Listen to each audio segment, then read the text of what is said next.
My hair has been through a lot and I'm trying to revive it using all the herbs I have tried and in ways I have tried it, and it works for me to do that. Welcome to the channel. To start my ultimate moisturizing routine, I'm making my leave-in. I'm putting in clove. Clove contain eugenol, which is an antioxidant that helps stimulate blood flow in the scalp.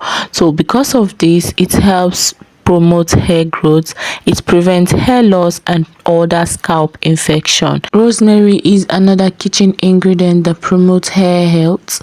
It adds shine, it promotes growth, and it also have anti-inflammatory properties. Adding glycerin to this mixture because it helps attract water and moisture into the hair and keeps it moisturized for a really long time. Glycerin has a prominent conditioning effect which can help soften and smoothing down the hair cuticle, giving the hair a shinier look. I'm adding olive oil to this mixture. Olive oil is the only oil that is always available for buy, and it has moisturizing properties. And this is what the mixture look like. This is going to keep your hair moisturized for long, don't doubt me. Then we're back to adding the true moisture, which is water. Water is what makes everything work. Why? After mixing everything, I'm just going to let this combine. I mixed it with warm water, so I'm going to let it combine for like a day and then transfer to my spray bottle. Now let's make the butter that is going to seal in all this moisture for us. First we have our olive oil, and then we're going to pour that into our jar. Add more oil to the jar because this oil is what we are going to be using as the base. I'm going to be adding blended moringa leaf. Moringa leaf is the best natural herb that conditions your hair and also promotes new hair growth. I'm adding fenugreek seed blended. This is the only herb that you should be looking out for when you do your DIY. So these two herbs combined together, I'm not trying to add too much, and after infusing it in warm water, this is what it looks like. So I took out 70 grams of it. This is what it looks like with all the particles in it. I added 100 grams of shea butter to my used bowl and added the 70 grams of infused oil.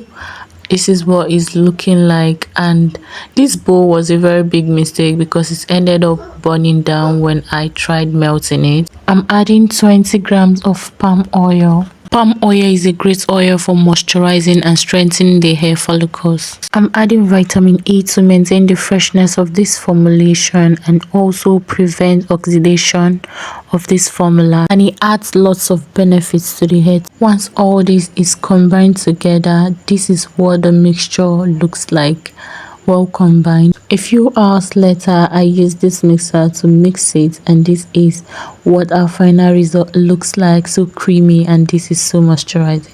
I have been so careless with my hair lately, and my hair has really gone through a lot. I've lost so much length and I really want to make up for all my mistakes.